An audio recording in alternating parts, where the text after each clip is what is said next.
Good evening, and welcome back to another quiet journey through time.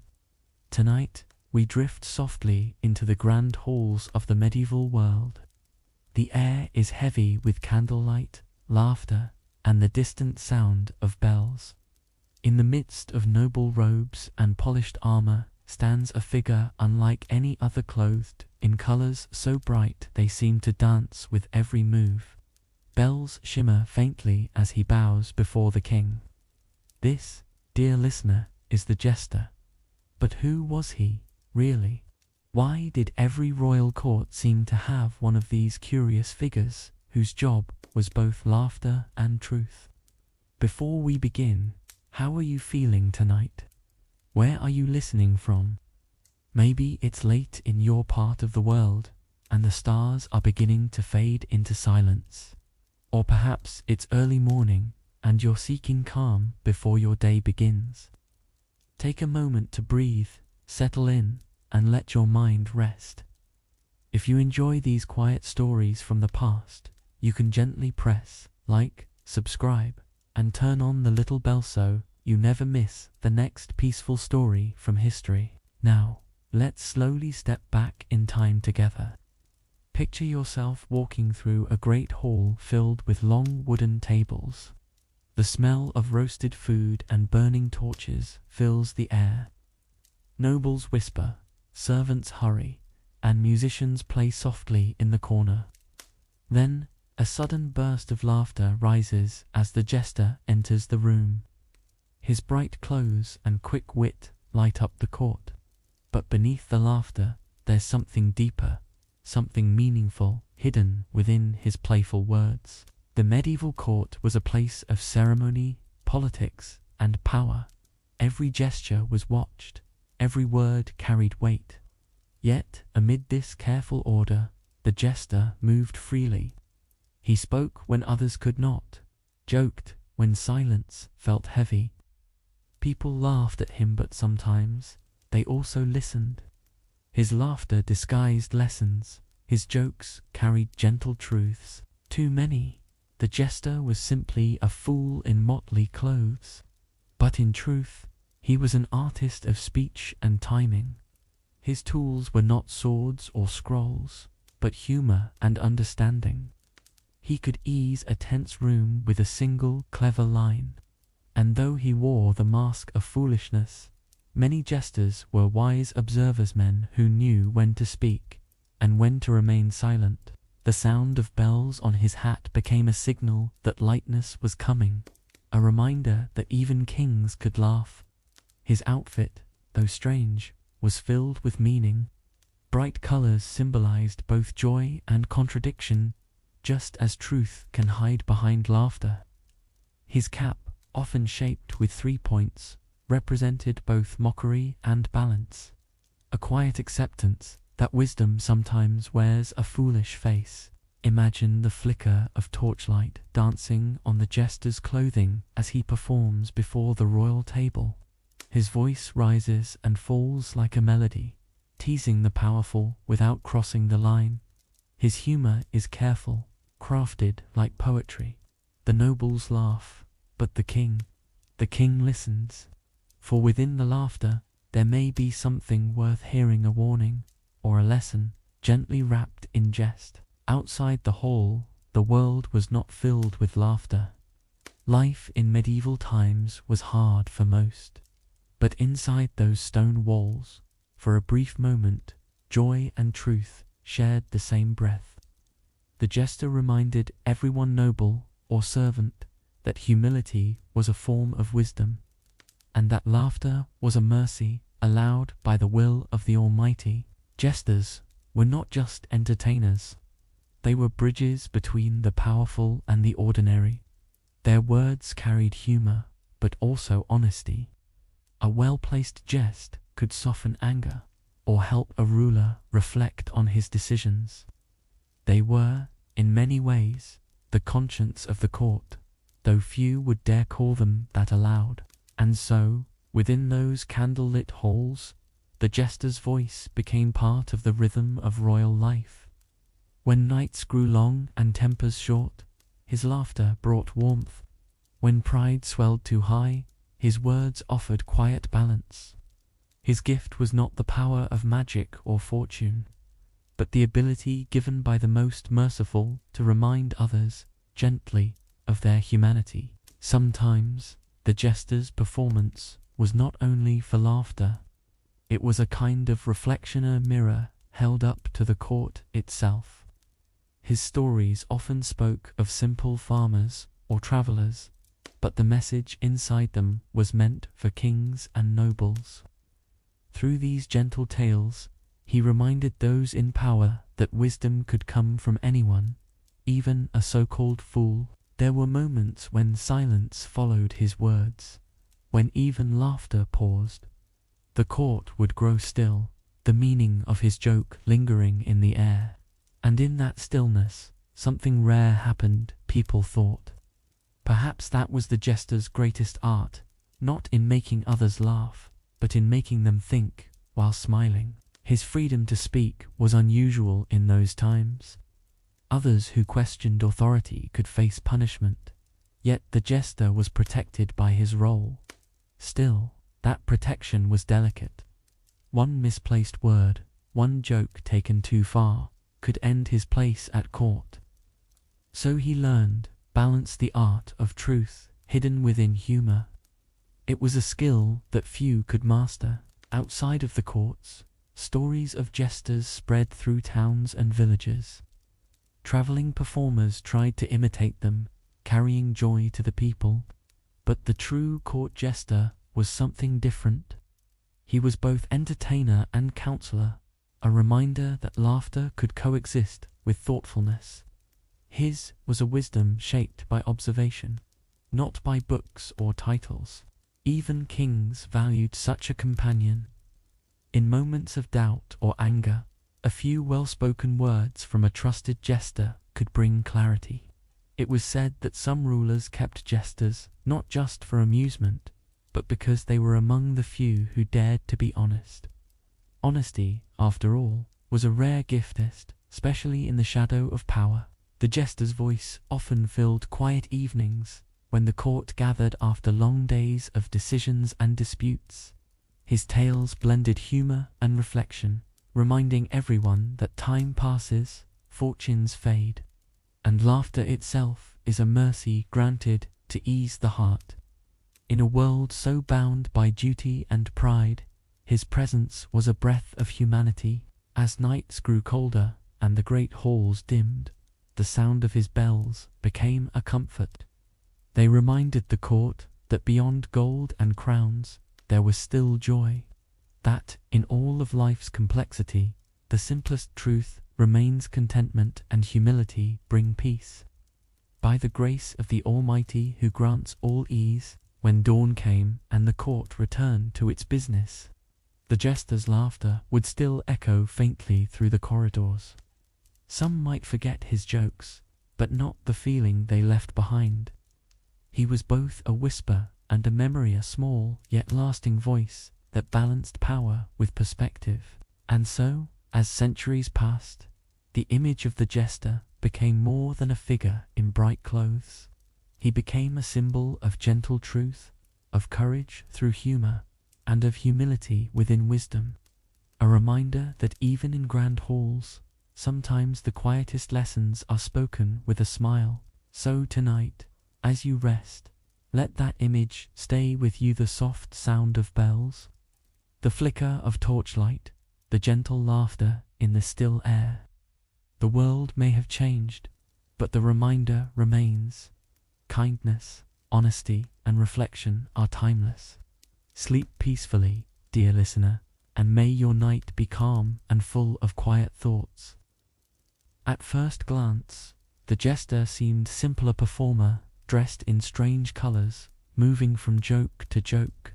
But beneath that playful surface lay something deeper, something the court rarely spoke of. His laughter, after all, was never just laughter. It was language, hidden and wise. Every jest carried meaning, shaped carefully to fit the ears of both nobles and kings. To understand his role, one must look beyond the sound of amusement that filled the hall.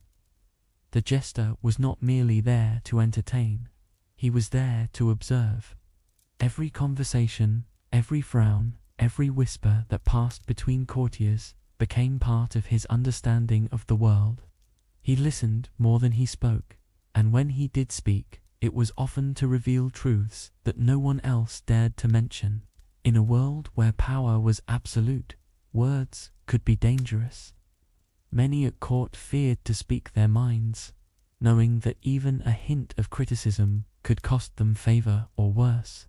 But the jester had a peculiar shield, humor, wrapped in laughter. His words were protected. The king could smile at them, and in that smile, truth was allowed to breathe for just a moment. That delicate balance was what made the jester so unique. He walked between safety and danger, folly and wisdom, performance and purpose. It was not simply bravery that allowed him to do so, but a kind of intelligence born from observing the hearts of people. He knew how far to go and when to stop. His art was not only in comedy, but in restraint. Sometimes his words carried comfort, other times they carried warning. A clever jest could soothe tension in the hall, or hint at problems that others ignored. When spoken in laughter, even truth could be accepted more easily. The jester used this gift not to mock faith or morality, but to remind others of humility and reflection, values honored by those who seek understanding. Many jesters were skilled in more than one art. They played instruments, sang songs, or told stories that carried lessons. A well-told tale could make a court reflect on its choices without directly accusing anyone. Through rhythm, through rhyme, they wove meaning so gently that even those in power could not deny its wisdom. It was performance, but also quiet education. The court learned from the jester without realizing it. Through amusement, he opened minds that had been closed by pride. Through humor, he allowed people to see themselves honestly.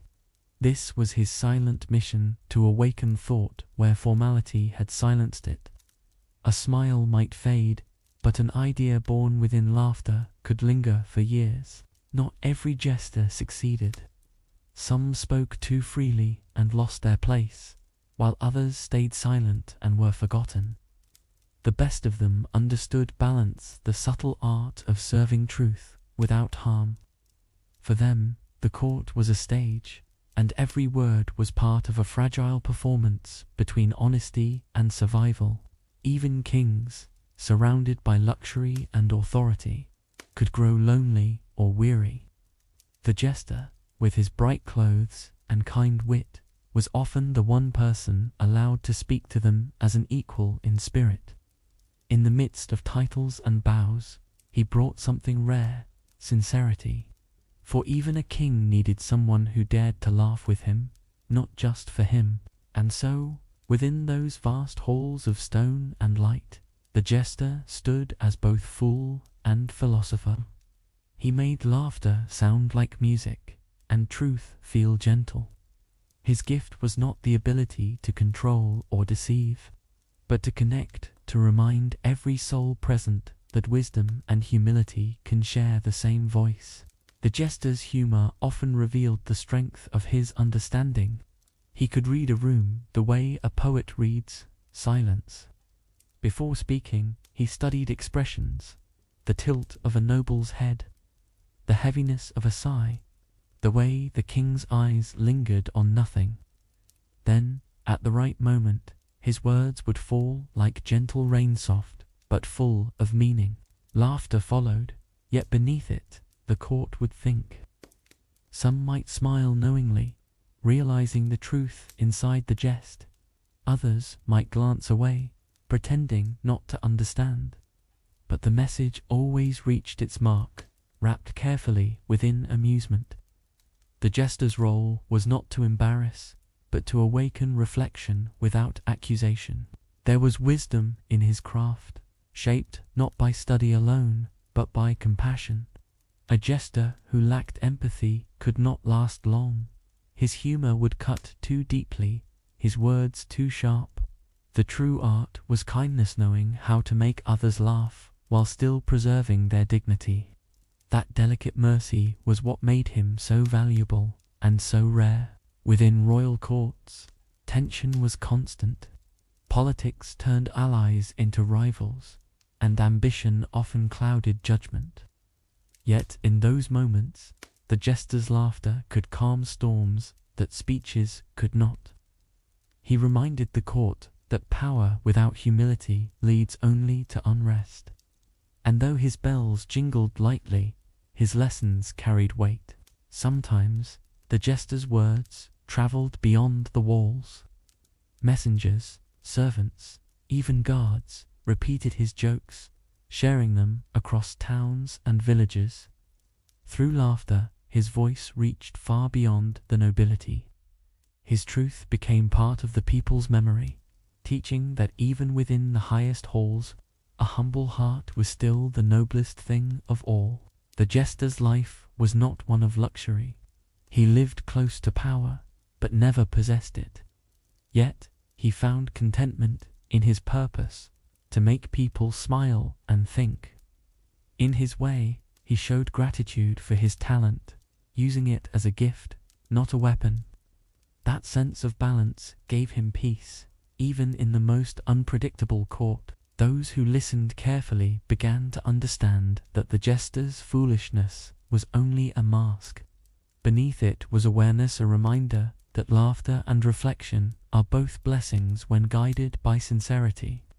His voice was playful, yet his heart was steady, and his words often lingered in memory long after the echo of laughter had faded. The image of the jester, then, was never truly about jest alone. It was about courage. It was about patience. It was about the quiet wisdom of speaking truth with grace. In a time when fear often silenced honesty, he offered a gentler way to share it.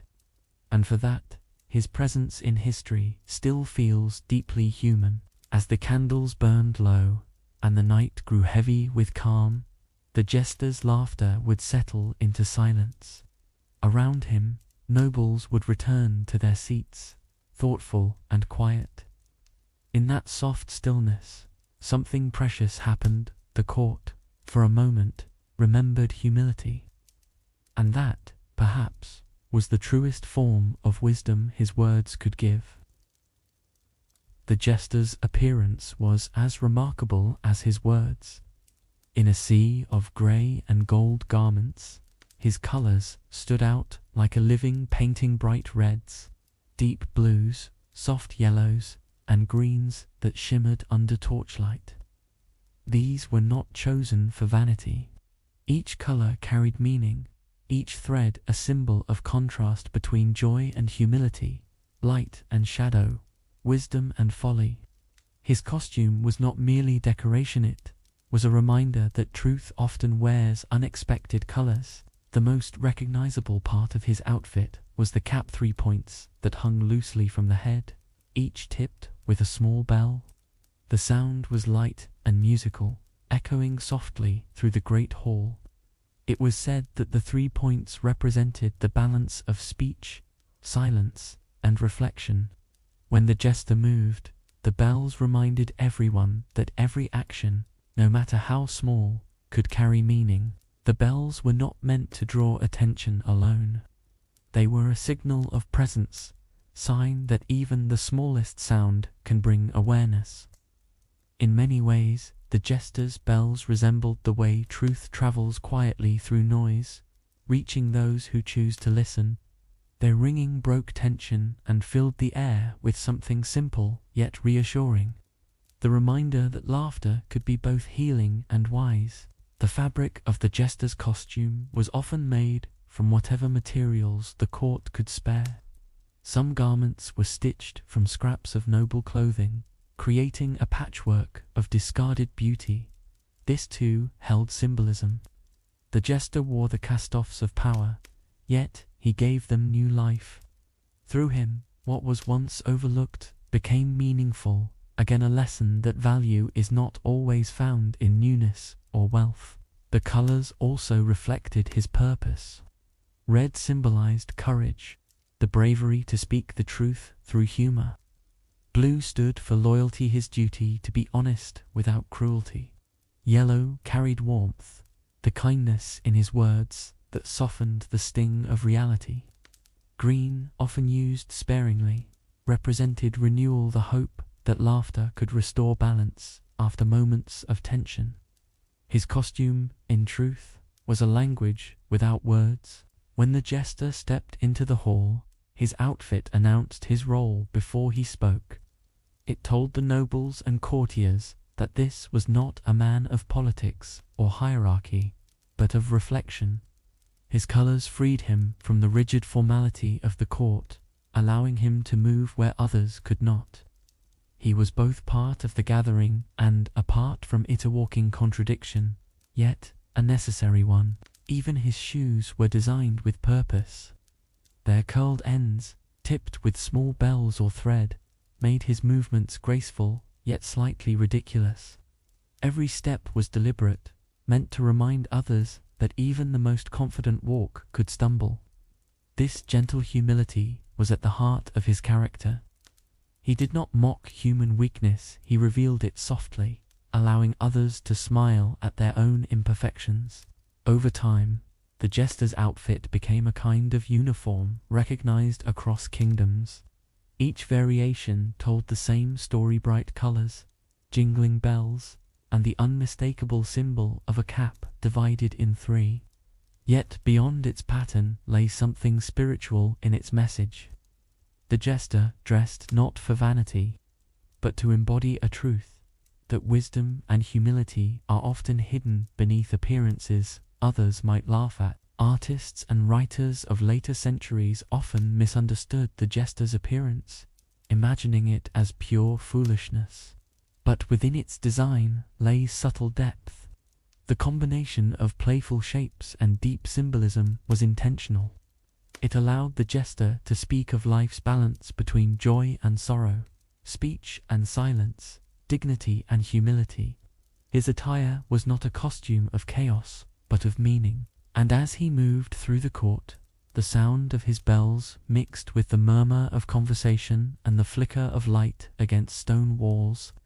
Every tone that rang from his steps seemed to carry a message, soft whisper that even in laughter, reflection has its place. The jester's clothing was not to mock life's seriousness, but to remind everyone that peace could be found in gentle balance. Some historians believe the jester's costume was designed to challenge the seriousness of royal life. In a court where appearance meant everything, the jester's mismatched colors became a statement of freedom. He was not bound by the same expectations of grace or perfection. His bright garments declared that truth did not need to be dressed in gold to be valuable. It could appear in humble fabric, stitched together with honesty and wit.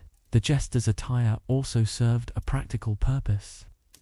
The bells made his movements impossible to ignore. In crowded courts, where whispers filled the air, his sound demanded attention. It allowed him to enter or leave unnoticed rooms without surprising anyone. The gentle chime was his way of announcing presence, a respectful reminder that his role was open, transparent, and without deceit. In this sense, his very clothing was a symbol of sincerity. Sometimes, his outfit inspired laughter before he even spoke. But that laughter was precisely what he needed. It opened hearts. Once the court began to smile, they were ready to listen. The jester's colorful form became his invitation for peace, a visual message that what followed was meant to bring ease, not harm. His foolish look created comfort, the perfect disguise for truth. When sunlight entered through the high windows of the hall, the jester's colors glimmered softly. Each bell caught the light, sending small reflections across the stone floor. In that moment, it was as though his presence scattered brightness into heavy rooms. Of course, the light itself came by the will of the Almighty. But the jester's role was to remind others that light, both real and symbolical ways, finds its way through darkness. The contrast between his outfit and the noble attire around him made a quiet statement about equality. The jester's value did not come from jewels or silk, but from his purpose. His colors represented life's diversity, its unpredictable nature. They reminded the court that wisdom does not only belong to the powerful. Sometimes it speaks from the simplest voice in the room. As his performance continued, the jester's movements became a dance of sound and meaning. Each turn of his body sent the bells ringing in gentle rhythm. It was as if laughter and reflection moved together, hand in hand. He was both entertainer and philosopher, his clothing a bridge between playfulness and purpose. Every motion carried grace without grandeur. Even when jesters traveled from one court to another, their costumes carried recognition. People welcomed them not only for entertainment, but for the familiarity they brought. The pattern of their clothing became a symbol of thoughtfulness. Within laughter, shared cultural reminder that every truth could be spoken kindly. Their attire became part of the moral language of the time. The materials might change from place to place: velvet in one court, wool in another, but the meaning remained constant. The patchwork design spoke of unity through difference. Each color depended on the others to create balance. Just as society needed both rulers and listeners, wisdom and humor, solemnity and joy, the jester's costume became a visual reflection of harmony itself. Even after jesters disappeared from royal courts, artists kept their image alive. Paintings, plays, and literature remembered them as symbols of balance and honesty. The colors they wore outlived the people themselves, turning into a timeless image of gentle courage, the courage to speak truth with kindness. Their bells, though long silent, seemed to echo softly through history, and so, when one imagines a medieval hall, the torches glowing, the nobles gathered, the air still with expectation, it is easy to hear it again. The faint ringing of bells, the shimmer of color moving between shadows. The jester, bright and humble, steps forward not just to make laughter, but to remind the court, and perhaps all of us, that truth spoken with grace is a gift greater than gold. In the royal court, words held power. A sentence could change a man's fortune, a misplaced phrase could bring ruin. Every noble spoke carefully, weighing tone and meaning. Yet, in this world of restraint, the jester was different. He spoke freely, or so it seemed. His words flowed like music, careful, playful, yet never empty. He could say what others only thought, but his laughter softened the edges of truth, making it easier to hear. It was through speech that the jester became both a performer and a philosopher. His humor gave him freedom, but that freedom came with understanding. Every joke he told was measured, each phrase balanced between honesty and respect. He had to know not only what to say, but when to say it. The pauses between his words were as important as the words themselves, rhythm of thought disguised as amusement. In many ways, the jester was a master of language. He twisted words gently, turning serious matters into riddles or songs. Sometimes he used metaphors that carried lessons beneath laughter. The court might laugh at his playfulness, yet hours later, someone would recall his words and realize the truth they held. His talent was not in trickery, but in subtle guidance, teaching without ever sounding like a teacher. There were moments when even kings waited for the jester's opinion, though they never admitted it. A ruler burdened by doubt could find comfort in his simple remarks. Wrapped in humor, the jester's advice felt light, yet it carried weight. His voice offered reflection without judgment. And though he bowed to the throne like everyone else, his honesty made him quietly equal in thought. His power lay not in commanding attention, but in earning it. People listened because his words came from observation, not ambition. He spoke of life as he saw it, imperfect, unpredictable, and often ironic. By laughing at the flaws of others, he invited them to laugh at themselves. It was a gentle form of wisdom, built on understanding rather than pride. The court relied on him more than they realized. When conflicts arose and tempers grew, the jester could ease tension with a single line. His humor bridged divides that negotiation could not. Yet he never mocked what was sacred or moral. His jest was never cruelty. It was, instead, a reminder that humility was strength, and patience a kind of nobility on its own. Some jesters used poetry as their medium. Their verses, recited between songs and laughter, often carried reflections on human nature.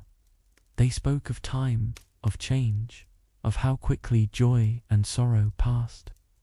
These poems were not grand or formal, they were simple, honest, and full of warmth. Through poetry, the jester gave voice to emotions that others hid behind ceremony. The tone of his speech could shift like light on water, at times playful, at others contemplative. The jester knew how to move between moods, guiding the court's emotions with ease. In one moment, he made them laugh. In another, he made them quiet. He did not manipulate them for gain. He reminded them to feel, to listen, and to remember that even laughter has depth. Sometimes, his speech would include parables, short stories that seemed amusing but carried lessons of faith, humility, or gratitude.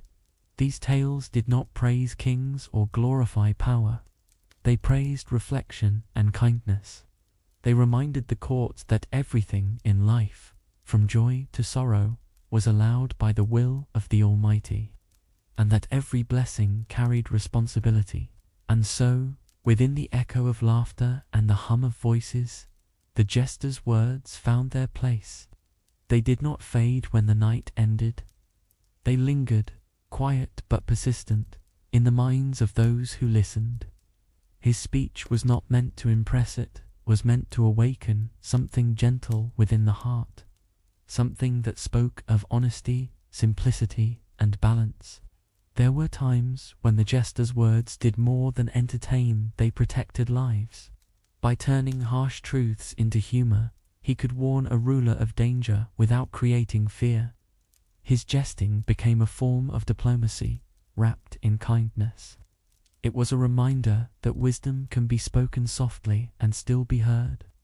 Those who understood his meaning respected him deeply, for his laughter carried more sense than many serious speeches. The jester's strength came from listening as much as from speaking. He absorbed the tone of the court, the shifting alliances, the quiet rivalries, the weariness of those who served. When he spoke, it was with understanding, not haste. Every word felt alive, as though shaped by experience. His humor was not mockery but empathy, and that is why people trusted him even when his tone seemed light. In many courts, jesters were given permission to speak when others could not. This trust was rare, and it made their voices powerful. But with that power came risk. A single poorly timed jest could offend, and forgiveness was never certain. The jester's task was to walk this narrow path daily, to make truth sound harmless, and laughter sound wise. Few could manage such delicate balance. Sometimes, his greatest lessons came not from the jokes themselves, but from what followed. After the laughter faded, silence filled the hall. That silence was his triumph, a pause that invited thought. In that quiet moment, courtiers reflected on what they had just heard. It was in that stillness, not in noise, that his wisdom truly took root. His speech was a form of music, rising and falling like melody. He used rhythm to hold attention, pauses to build meaning. Words that might have sounded ordinary in another mouth became memorable in his.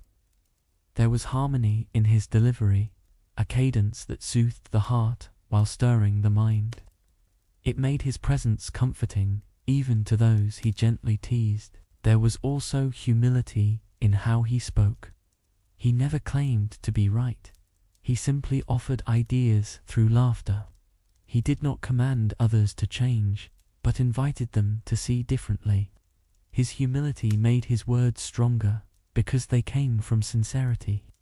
It was not arrogance that gave his voice power, but his understanding of the human heart. For many rulers, the jester's honesty became indispensable. They valued his ability to say what others avoided. Through him, they could face truths without anger.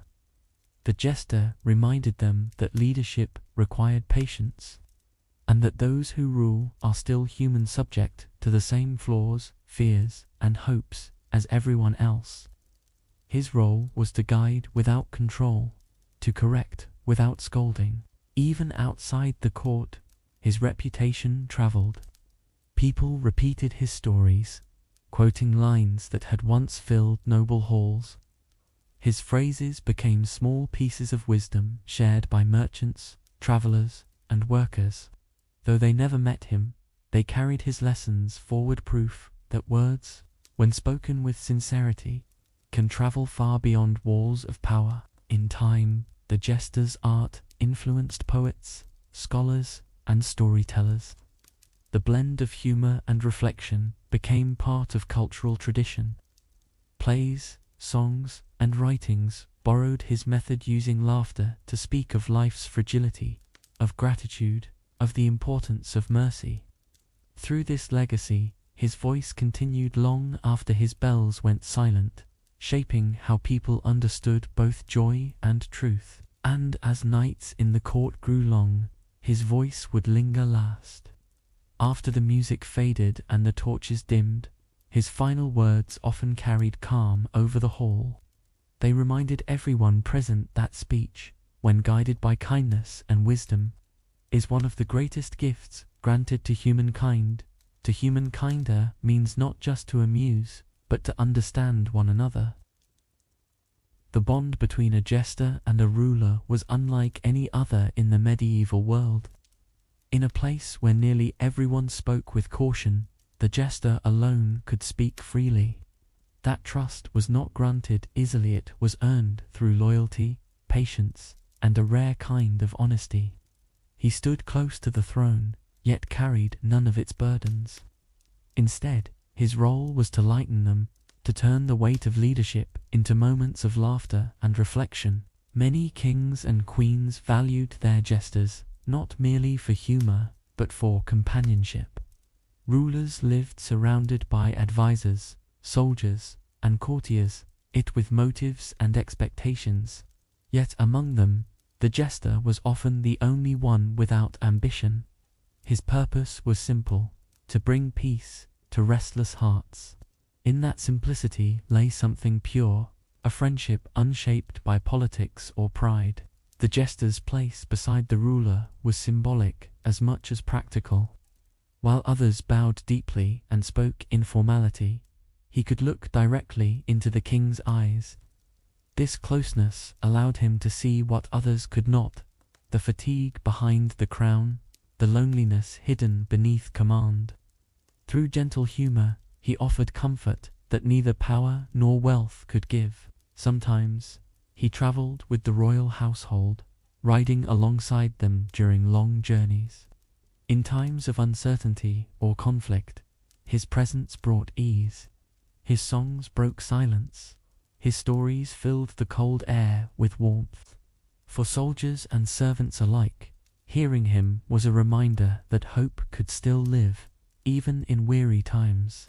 The ruler, too, found strength in that gentle voice. Not all jesters were the same.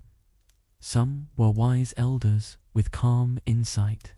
Others were younger, energetic, and full of mischief. but all shared a certain empathier, quiet understanding of human nature. They knew when to speak and when to simply listen. This made them confidants in a way few others could be. Their friendship with rulers was not of equality in rank, but of sincerity in spirit. Many jesters became trusted advisors in subtle ways. Their counsel was hidden within jokes, yet their thoughts carried real meaning. When a ruler faced a difficult decision, the jester might tell a story instead of giving direct advice. That story, once reflected upon, often revealed the answer. It was a way of guiding without demanding, a humble form of wisdom that protected both truth and harmony. In private moments, away from the eyes of the court, the ruler and the jester might share simple conversation, not of war or politics, but of life, of childhood memories, of fears unspoken. The jester's company allowed the ruler to be human again, to set aside the crown for a little while. Laughter became a bridge back to balance, granted by the one who brings comfort through small joys. The jester's loyalty was often deeper than words could express. Though he had little power, he defended his ruler through loyalty of the heart. If danger or betrayal arose, some jesters risked their safety to warn their masters. Their devotion was not based on duty alone, but gratitude for trust, a bond that went beyond employment, becoming companionship rooted in sincerity. Within the court, everyone had a role to play: advisors to plan, soldiers to fight, nobles to govern. Yet the jester's role, though less grand, was vital. He reminded the ruler of perspective. When decisions grew heavy, when pride threatened to blind reason, his humor gently restored clarity. In this way, he helped preserve justice, not by command, but by reflection. It is said that some rulers, after long years of reign, trusted their jesters more than their advisors, perhaps because a jester's loyalty was simple, untouched by politics, or perhaps because his honesty, though wrapped in laughter, was rooted in truth. Whatever the reason, their friendship stands in history as one of the rarest between power and humility, between crown and fool, united by sincerity. There were times when the jester's companionship was the only comfort a ruler could rely on. Leadership, though filled with honor, was often lonely. Decisions weighed heavily, mistakes lingered quietly in memory. In those moments, the jester's voice broke through the silence, not with advice, but with gentleness. A simple story, a line of humor, or a memory shared at the right time could ease a troubled mind more than any counsel of strategy ever could. Some jesters were allowed to speak to their rulers as equals in private. They offered truth in moments when others spoke only flattery. A king could laugh with a jester without losing dignity, for laughter shared in trust carried no shame. It reminded rulers that they were still human, and that even those with crowns needed compassion. This was the jester's true gift, the ability to heal hearts through warmth and sincerity. In great halls, surrounded by gold and ceremony, the jester often carried none of it for himself. His life was modest, his needs simple, yet he possessed something many envied: closeness to understanding. By standing near the highest seat in the land, yet never claiming it, he learned the truth about balance. Power was fleeting, but character endured. He lived that truth each day, quietly and consistently. When celebrations filled the court, the jester was at the center of joy. His songs and riddles brought lightness to long nights. But even during times of sorrow, after loss, defeat, or tragedy, his presence remained. In those moments, he became the voice of hope, reminding all that comfort ultimately comes from the Almighty, who brings ease after every hardship. His laughter, even then, was a kind of prayer for peace. There are stories of jesters who stayed with their rulers until the very end of their lives. When age or illness came, they remained close, offering not jokes, but companionship. Their bond had outgrown performance. It had become friendship. In those final days, the sound of bells might have faded, but the sincerity between them did not.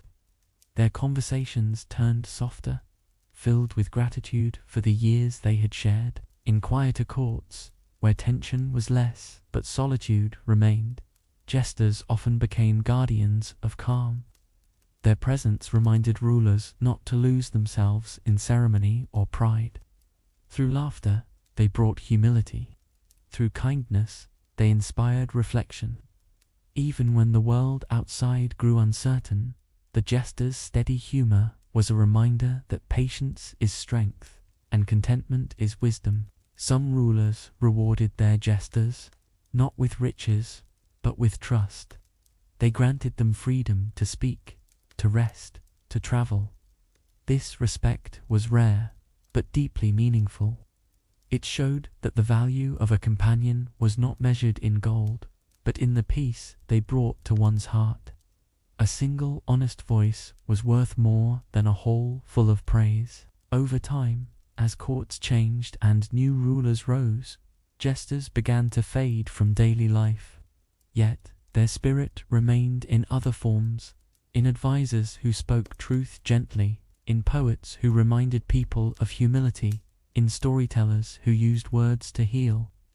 The jester's role had evolved, but his essence lived on in every act of honest kindness. Even centuries later, when his image appeared in paintings or plays, it was not just as a figure of comedy.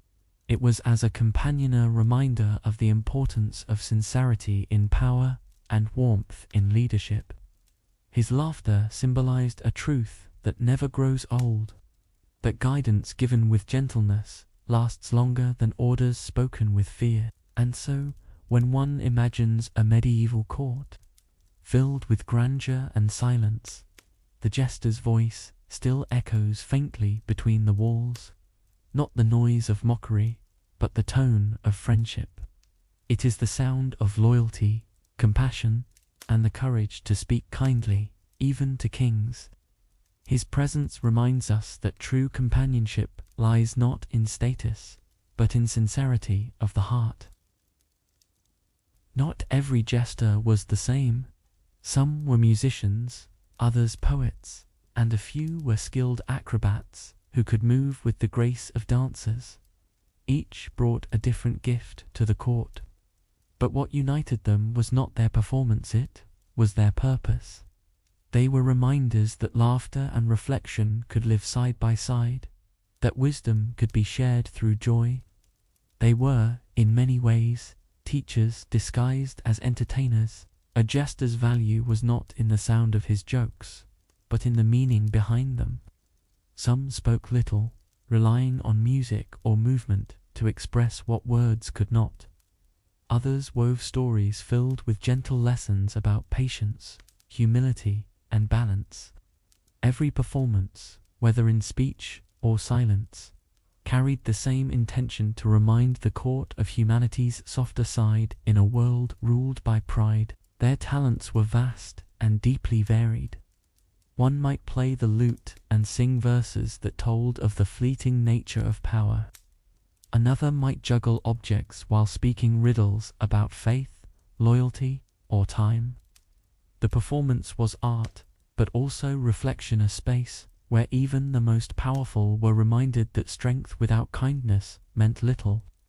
In this way, the jester's art became a quiet form of wisdom. Some jesters came from noble families who had lost their wealth, while others rose from humble beginnings. Their paths to the court were rarely the same, yet their purpose aligned. The court, in turn, became a place where their voices mattered, even if for brief moments.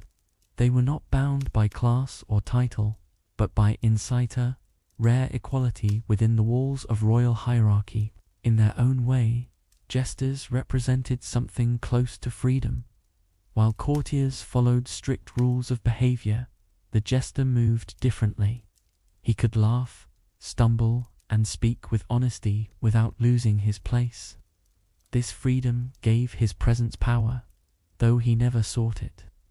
His duty was not to command, but to connect, to remind rulers and nobles alike that truth is best received through gentleness. Their performances often unfolded like rituals of emotion.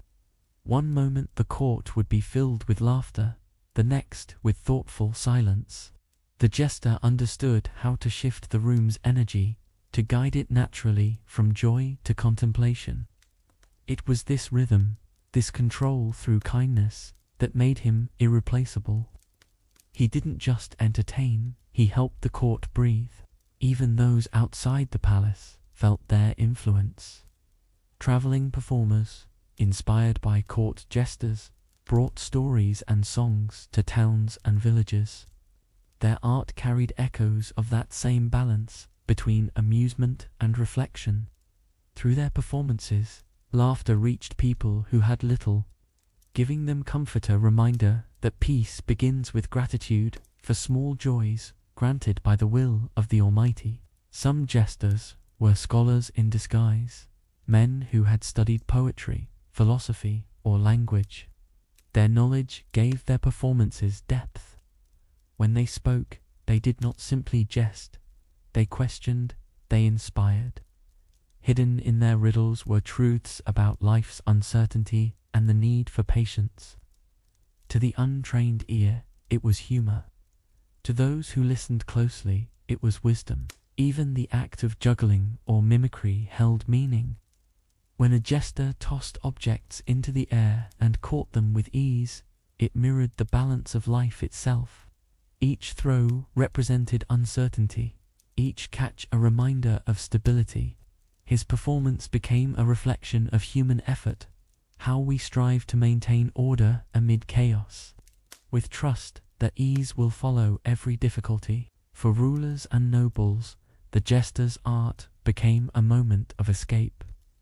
In his presence, the pressure of decisions, alliances, and politics eased. His voice reminded them of laughter's healing power and the grace of humility. Within his words, music, and movement lived a quiet truth, that even in a world of crowns and titles, the heart still yearns for sincerity and peace. There were jesters whose humor was quiet, built on subtle gestures instead of loud laughter. A raised eyebrow, a knowing look, or a pause in silence could speak more than a dozen words. Their art was built on observation, the ability to sense the feeling of the room and respond with perfect timing. In these moments, their silence was not emptiness but communication. It was proof that even stillness could carry meaning when guided by sincerity. The jester's freedom from formality allowed him to bridge worlds that rarely touched. He moved between nobles and servants, kings and guards, sharing the same stories in different tones. This connection made him a messenger of understanding. In laughter, there was equality. In amusement, humility returned. He reminded all that respect was not tied to status, but to how we treated one another. Some jesters became collectors of stories. They listened to travelers, merchants, and soldiers, gathering tales from every corner of the realm. When they performed, they blended truth and fiction into something universal, lessons about gratitude, justice, and hope. Their art preserved memory, not as dry history, but as living emotion. Through laughter, the wisdom of many lives found its voice. In rare cases, jesters carried messages between kingdoms. Their role as entertainers allowed them to travel freely, crossing borders without suspicion. Yet, even in diplomacy, their purpose remained peaceful. They sought to calm tension, to replace suspicion with laughter. Through humor, they reminded rulers that compassion could accomplish what conflict never could, a lesson as relevant then as it is now. The diversity of their talents made each jester unique. Some used instruments to fill silence with melody, while others painted, crafted riddles, or performed illusions. But, whatever their gift, it always served one purpose: to restore balance. Whether through joy or reflection, jesters turned attention away from pride and toward the simplicity of being human, a quiet act of mercy through art. Many jesters were deeply aware of faith and morality. They avoided words or acts that disrespected what was sacred. Instead, they spoke of gratitude, of patience in hardship, and of the fleeting nature of life's pleasures. Their humor was clean, their meaning thoughtful. They used laughter not to mock, but to remind, the gentle kind of reminder that settles in the heart, guiding without preaching. Some jesters passed their skills to apprentices, ensuring their craft continued after them. They taught not only tricks or songs, but the ethics behind their art. A jester's words, they might say, should heal, not wound. This simple principle guided generations of performers who understood that kindness and wit were strongest when joined together. Their legacy became one of moral reflection as much as entertainment. As the world around them changed, jesters adapted. When royal courts began to fade, they found new audiences in cities and gatherings. The laughter they shared no longer echoed from marble halls, but from marketplaces and festivals. Yet the purpose was the same: to connect people through joy and thoughtfulness, to offer comfort where life felt uncertain. Even centuries later, the image of the jester continues to carry meaning. Beyond the bells and colors lies a symbol of wisdom through humility. He reminds us that intellect without empathy is hollow, and that humor, when used kindly, can open hearts closed by fear or pride. His art transcended time because it spoke not to status, but to the soul. And so, when we imagine the jester today standing in torchlight, his colors glowing softly, his bells ringing faintly, we can see him for what he truly was. Not just a performer in bright cloth, but a guardian of balance. Through laughter and patience, he taught that kindness can be a form of strength, and that sincerity, no matter how softly spoken, is never forgotten. One of the jester's greatest gifts was his ability to speak the truth without punishment. In a world where words could destroy reputations, he found ways to express honesty through humor. His message was never forced, it was wrapped in laughter, softened by kindness. This subtlety made his truth powerful. While others argued to be heard, the jester whispered through comedy, and somehow everyone listened. His secret lay in how he shaped his words. He disguised advice in riddles, hidden meanings, or harmless stories. The nobles laughed, yet in their hearts, many understood. His jokes were lessons about pride, greed, or fairness, spoken so gently that no one could take offense. The jester was like a lantern, his light not harsh or blinding, but warm, showing the way without command. In this way, he became a quiet guardian of reflection. His truth was not political or cruel, it was human. He reminded those who ruled that patience was strength, and that arrogance led to isolation. By making people laugh at themselves, he helped them see their flaws without shame. This was his art, not to expose with anger, but to reveal through understanding. Sometimes, a single sentence from the jester carried more wisdom than an entire council's debate. A simple line, spoken at the right moment, could settle tempers or change a ruler's mind. His power did not come from rank, but from honesty shaped by compassion. Truth, delivered with mercy, after all, can reach places that commands cannot. The jester's humor was often compared to the art of weaving. Each word was like a thread, chosen for color and strength. He layered meaning within laughter, building messages that seemed light, yet endured in memory. Those who listened closely discovered that his words were like fabric, soft at first, but lasting long after the sound had faded. His gift required deep awareness. He studied faces and moods, knowing when to speak and when silence was wiser. A misplaced joke could wound, but a well-timed word could heal. In this sensitivity, the jester practiced a form of emotional intelligence centuries before the term existed. He did not just perform, he connected, reading the unspoken feelings in the room with care. It was this empathy that made his humor so gentle. He never mocked suffering, nor ridiculed faith or virtue. His jokes carried lightness, not harm. He reminded the court that laughter should never come from cruelty. In doing so, he preserved the dignity of others, showing that kindness was not weakness, but wisdom.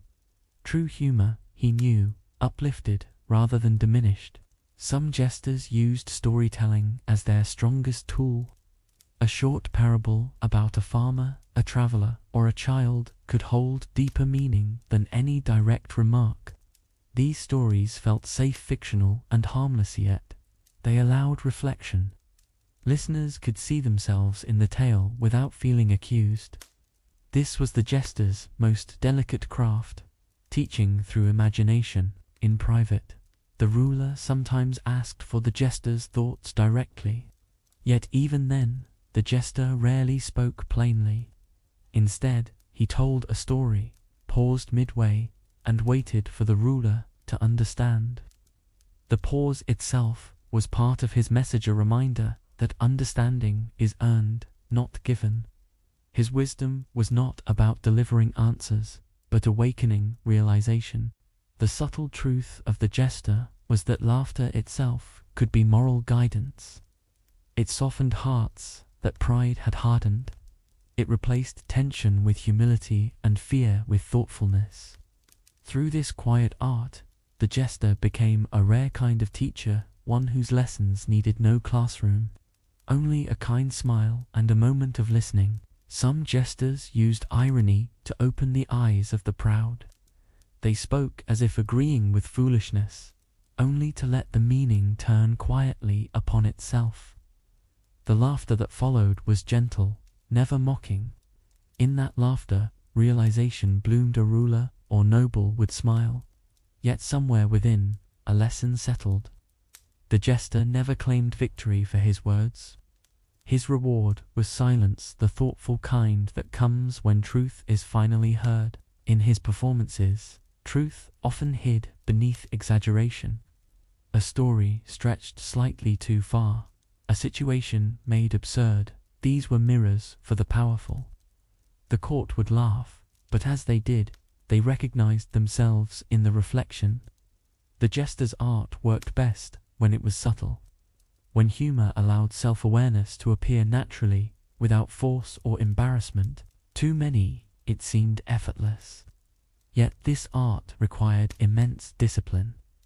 A jester needed courage to approach truth without arrogance, and gentleness to reveal it without pride. He learned this balance, not through study, but through experience, through watching people, feeling the rhythm of emotion, and understanding that every word carried weight. His voice, though playful, was guided by intention and care. Sometimes, a jester could change a ruler's decision with a few carefully chosen words. When advisors debated endlessly, he could say one small thing that shifted perspective entirely. Not through logic or argument, but through humor that reached the heart. His wisdom was simple yet profound, that the truth, when spoken kindly, does not need to be shouted to be heard. There were moments when jesters were tested, when they had to decide whether to speak or stay silent. Silence, too, could be an act of truth. When the air in the hall grew tense, when words could only harm, the jester's stillness spoke volumes. His restraint reminded everyone that wisdom is not only what is said, but also what is withheld. Even the sound of his bells carried symbolism. Their soft chime was a reminder that honesty should not strike like thunder, but flow like water, gentle, steady, and clear. His entire being embodied this idea: movement and meaning, laughter and reflection. The harmony between these made him more than an entertainer. He was a living lesson in humility and balance. There are stories of jesters who used their wit to save others from punishment. When a ruler's anger burned too hot, the jester could turn wrath into laughter, softening judgment through a single line of humor. In doing so, he protected lives without confrontation. His mercy was quiet, yet powerful, a reminder that kindness can achieve what force cannot. His truth was never loud, never cruel. It came as a whisper beneath laughter, a calm note between noise. Those who truly listened found clarity in it. The jester never demanded belief. He simply offered reflection, trusting that wisdom grows best when it arrives gently.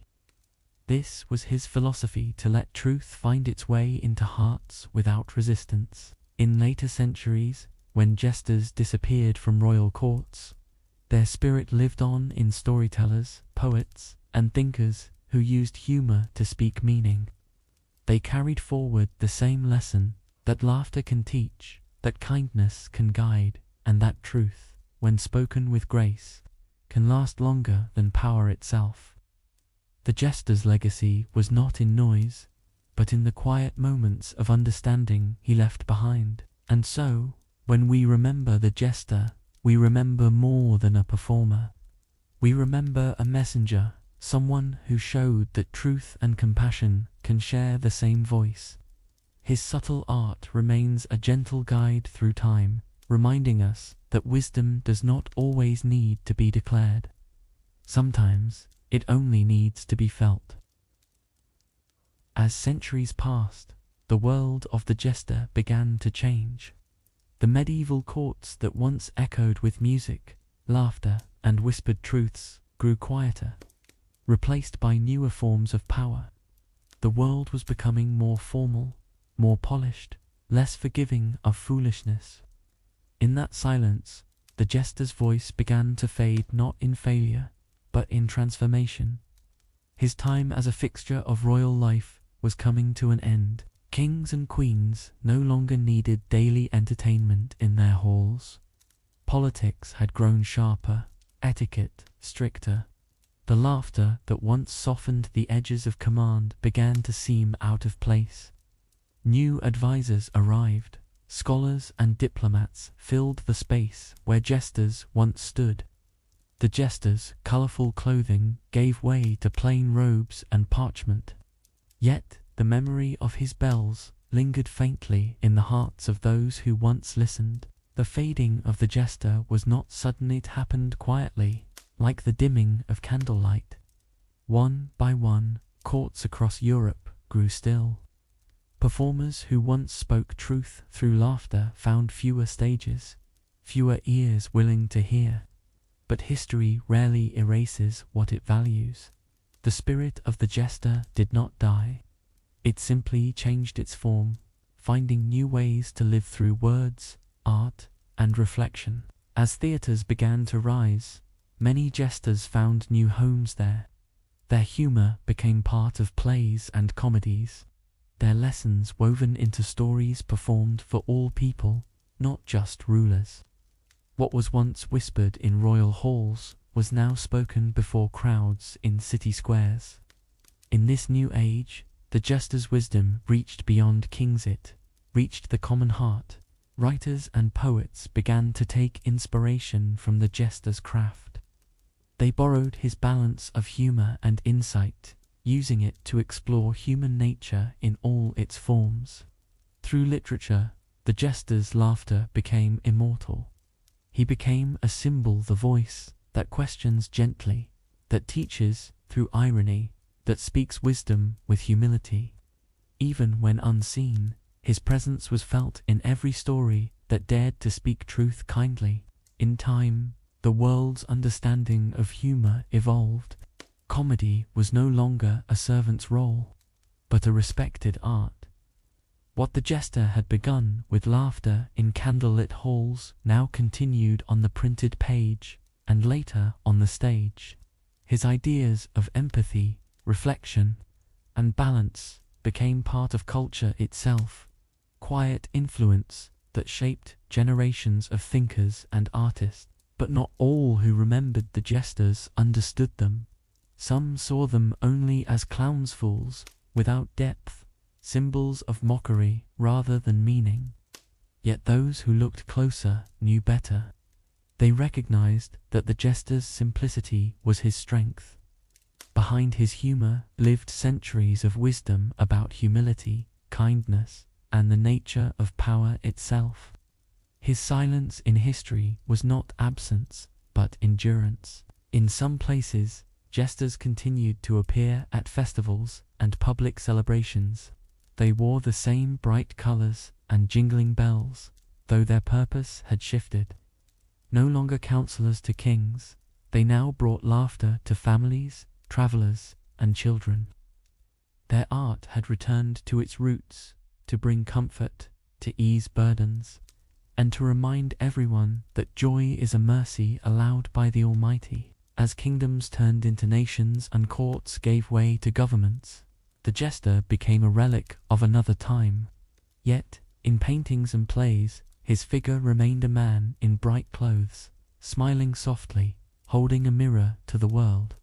That mirror reflected more than faces. It reflected the continuity of humanity's longing for truth and balance. His bells, though silent, still seemed to echo with meaning. And so, though the jester's physical place in history faded, his moral one endured. He had been a teacher, a companion, and a reflection of life's gentle truths. In every era that followed, his lessons reappeared, sometimes in art, sometimes in laughter, always in the reminder that wisdom, when shared with kindness, never truly disappears. As new voices filled the courts, the jester's role evolved into something quieter. The art of speech and subtle truth was carried by poets, advisors, and philosophers. Yet, even they borrowed his way of thinking, the ability to question without accusation, to guide without demanding. The jester's influence lingered not in costume or title, but in the gentle art of reflection. His wisdom had taken root in the hearts of those who valued honesty delivered with grace. The image of the fool in bright colors began to appear in paintings of nostalgia, an emblem of innocence lost to time. Artists painted him not as a mockery, but as a symbol of sincerity in a world that had grown too formal. His bells became metaphors for conscience, his colors for courage. Even as the world moved forward, he stood still in memory, reminding humanity of laughter's purpose to heal, not to harm. In literature, the jester's voice lived on most vividly. Characters inspired by his legacy appeared in plays across centuries, carrying both humor and depth. They reminded audiences that truth could live inside jest, and that reflection could be found even in laughter. The playwrights may have changed, but the message remained. Kindness and honesty walk hand in hand when delivered through humility. Across Europe, the decline of jesters mirrored a broader transformation. Power was no longer held by individuals, but by systems and institutions. The intimacy of royal courts disappeared, and with it, the space for personal humor. Yet, humanity's need for laughter, for lightness amid difficulty, never vanished. Where kings once listened to jesters, now the people listened to storytellers, poets, and humble voices who spoke with the same gentle rhythm. In a sense, the jester became part of the world's conscience. His memory reminded people that laughter could restore balance where seriousness had gone too far. He symbolized the courage to speak truth softly, the patience to wait for understanding, and the beauty of humility in power. Though his bells no longer rang, their echo remained a whisper of balance carried through time. There were those who mourned his disappearance, believing the world had lost something precious. But others saw it differently. They believed the jester had simply scattered his spirit into countless forms, in laughter between friends, in songs sung with sincerity, in the quiet reflections that come after a smile. The jester's legacy had not ended. It had multiplied. His transformation showed that wisdom adapts. When one voice fades, another takes its place, carrying the same message in new ways. The essence of the jester, the art of honest humor, the power of empathy could not be confined to an era. It was timeless, because truth itself does not belong to history. It belongs to the heart. Some scholars later described the jester as the conscience of the court, and though the courts no longer stand as they once did, every generation still finds its jesters, people who remind others of humility through laughter, who balance heaviness with lightness, who speak truth with compassion. In that sense, his legacy continues quietly, woven into the rhythm of daily life. The end of the jester's era was not a tragedy, but a passing of light. It moved from one form to another, from torches in royal halls to the words and stories that traveled through time. What remained constant was the reminder that kindness and wisdom can coexist, and that humor, when used sincerely, can bring people closer to understanding each other. And tonight, as we reflect on that long journey from the flickering torches of medieval courts to the gentle voices that tell stories today, the jester's presence still feels near. His laughter, once echoing in marble halls, now lives softly in memory.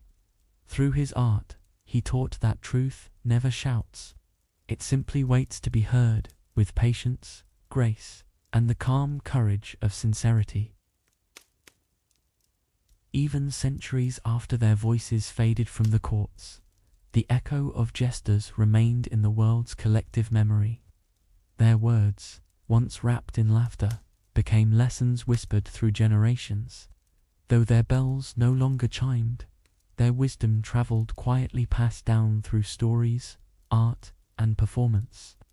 The jester had become something larger than a single person. He had become a reflection of timeless truth, spoken with gentleness. People began to see that the jester's wisdom was not tied to a costume or a crown.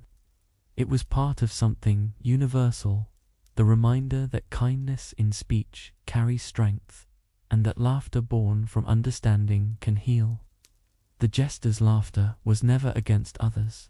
It was laughter with others. It connected hearts. It turned distance into empathy and power into reflection. His art was not performance alone, but an expression of sincerity. The echoes of his words appeared in unexpected places, in the quiet verses of poets, in the thoughtful humor of scholars, in the patient advice of elders. The same tone lived on. These new jesters did not wear bright colors or caps with bells.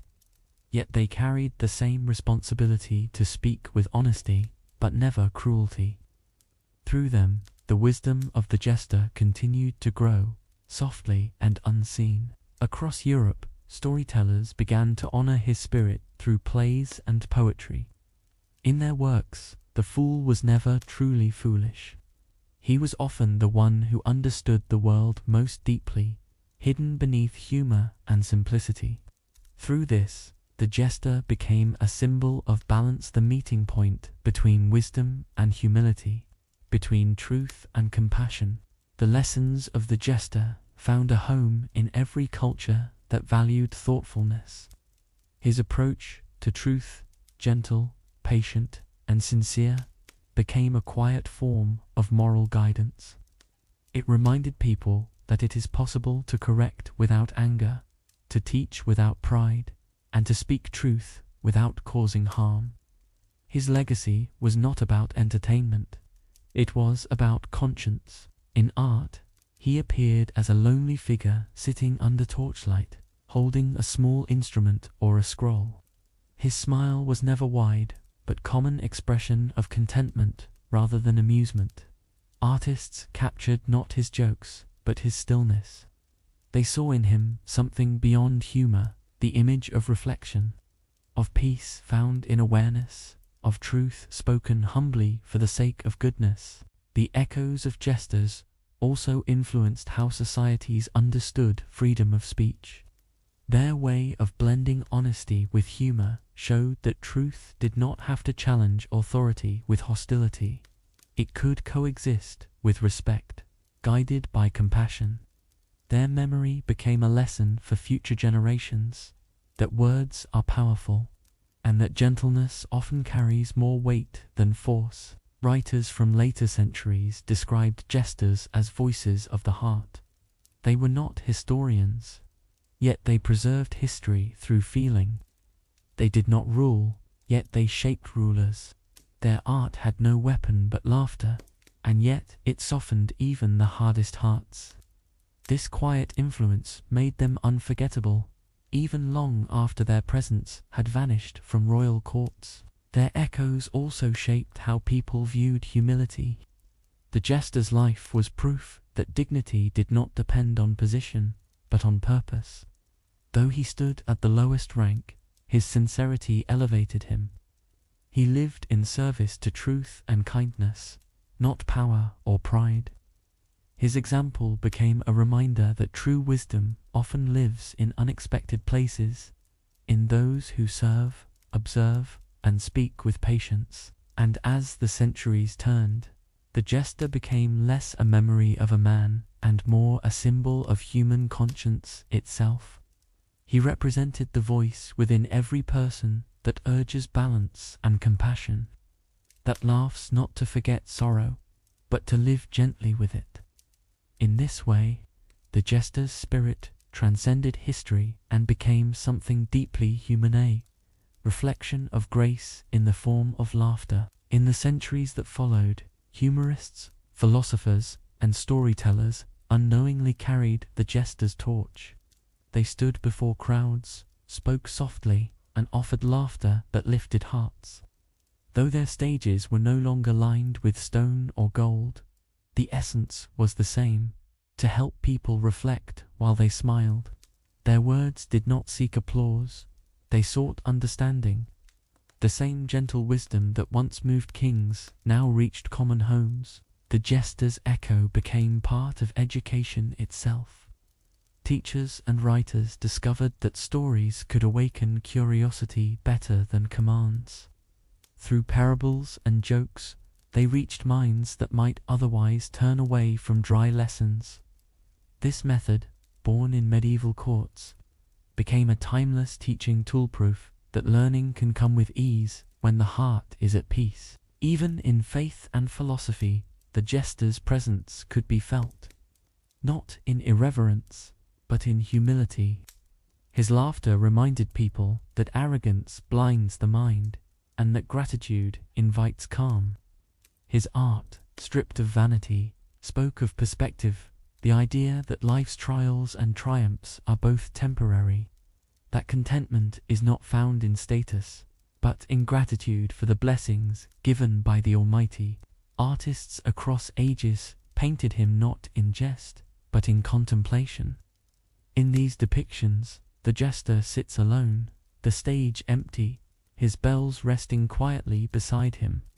He appears peaceful, as if listening to the echo of his own laughter fading into silence.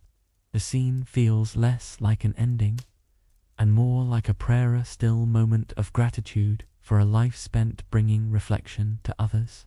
The echoes of the jester also shaped how people viewed honesty. His approach taught that truth, when spoken gently, never divides.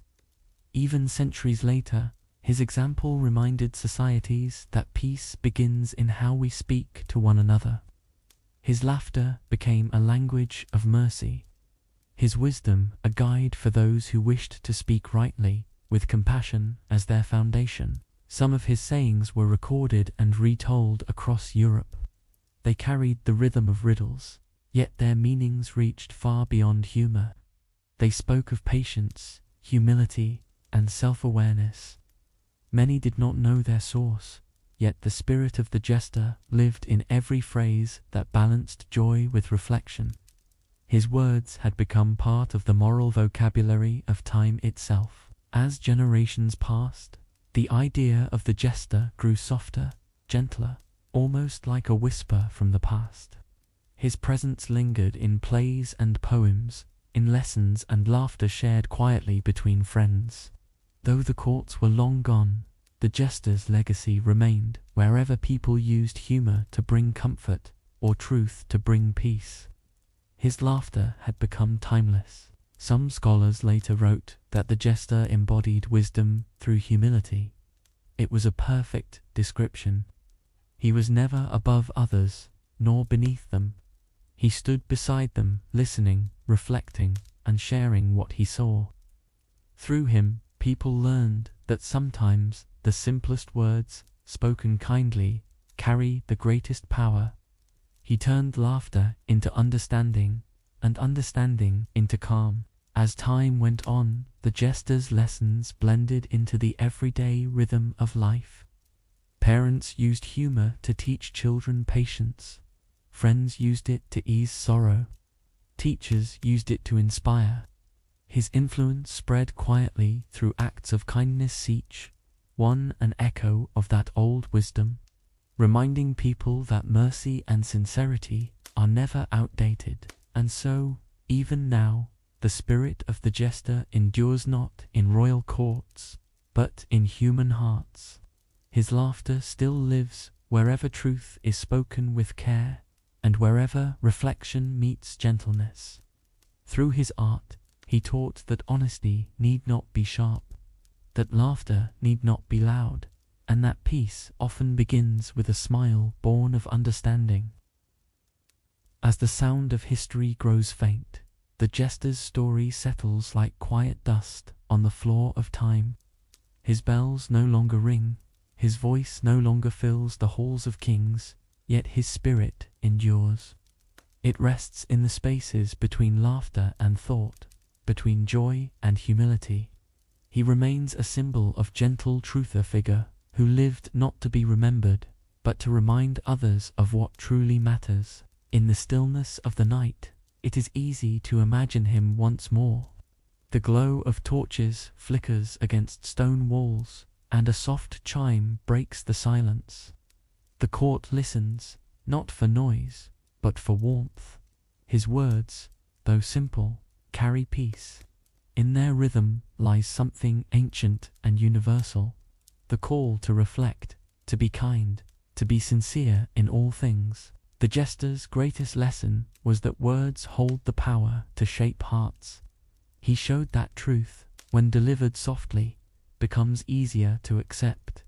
Through laughter, he invited understanding. Through humility, he offered peace. His craft was not about performance or applause, it was about connection. It was a bridge between people, built from kindness and courage, sustained by faith in the goodness placed within every soul. He never needed fame to leave his mark. His wisdom traveled quietly, carried by those who listened with open hearts. The jester's role, once bound by the walls of royal courts, expanded into something boundless, the shared understanding that kindness is a form of strength, and reflection a kind of grace. Even in silence, his message continues to live. Over time, his memory became like the sound of a distant song, soft, familiar, comforting. It reminded people that laughter could heal, that humility could guide, and that both were gifts from the Almighty. In a world often filled with noise, the jester's spirit whispered calm. His story taught that joy, when rooted in sincerity, is never fleeting, it lingers, like light after sunset. Perhaps this is why his image endures.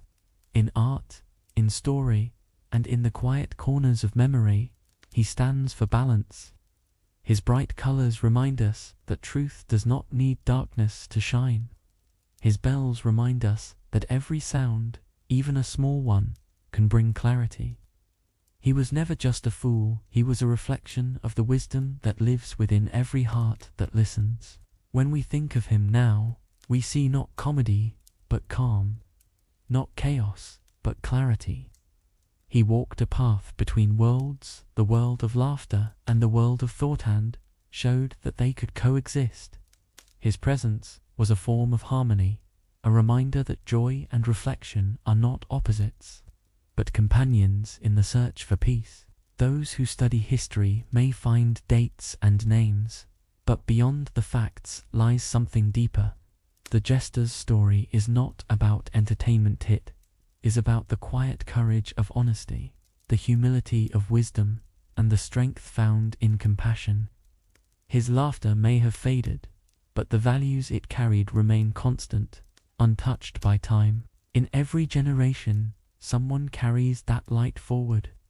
It may be a poet, a teacher, a storyteller, or a friend who brings ease to another's heart. The form changes, but the essence remains, the ability to make others think, smile, and feel at peace through gentleness.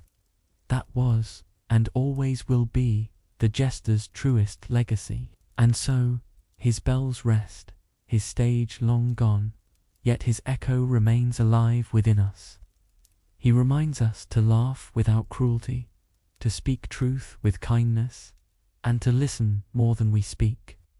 These are simple acts, yet powerful ones, the foundation of wisdom, the rhythm of patience, the melody of understanding that hums softly through the heart of time. The Jester's story reminds us that every voice has purpose, no matter how small or simple it may seem.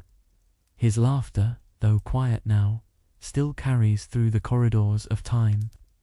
It speaks softly of patience, of honesty, and of compassion, virtues that never fade. And while his days beneath the torchlight have ended, the lessons he left behind continue to warm the world in quiet ways. There is something deeply human about his journey. It tells us that even those who stand outside the circles of power can influence it with goodness, that sincerity can outlast glory, and that the light of wisdom can shine from the humblest of hearts. His bells, once symbols of jest, now sound like reminders to live gently, to speak kindly, and to seek understanding over pride. When we remember him, we remember that laughter itself can be sacred when used with sincerity. It connects people, dissolves fear, and brings comfort in ways that words alone cannot. In a time when voices often compete to be loudest, the Jester's whisper feels timeless. It reminds us that true wisdom often arrives softly, clothed in patience and humility. The Jester's life was not about victory or fame. It was about service to truth, to peace, and to the quiet balance of life. His purpose was never to be adored, but to be useful, to bring hearts closer to reflection.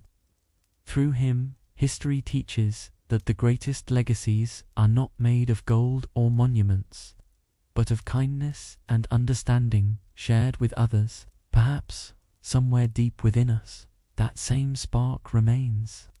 The part that laughs gently when the world feels heavy, that forgives when others are harsh, that chooses to listen rather than to speak. These small moments are where the Jester's spirit still lives, not on a stage, but in daily acts of patience and warmth, guided by the mercy of the Almighty. And so, as the torches fade and the halls grow silent once more, the Jester bows for the final time.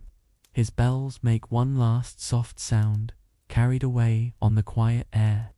The court sleeps, and his laughter becomes memory. But his message remains gentle, enduring, and calm. A promise that truth and kindness, together, will always find their way. If you've been listening all this time, thank you for joining this peaceful journey through another piece of boring history for sleep. Your presence here means more than you might imagine. I hope tonight's story brought you a sense of calm and perhaps a little reflection before rest. If you haven't yet, you can subscribe and turn on the bell so that these quiet stories find their way to you whenever you need peace. Each tale is a small reminder that the past still whispers softly to those who listen with patience. Thank you for joining this quiet journey through time, and for letting these gentle echoes of history accompany your night. If you've enjoyed this peaceful story, I invite you to subscribe and turn on the notification bell so you can drift back with us again for another calm chapter from the past. Next time, we'll step softly into the shadowed streets of the 19th century to uncover why did the Victorians fear the dark? A story not of terror, but of mystery, imagination, and the quiet fears that lived within candlelight. Until then, rest well, and may your night be calm and kind.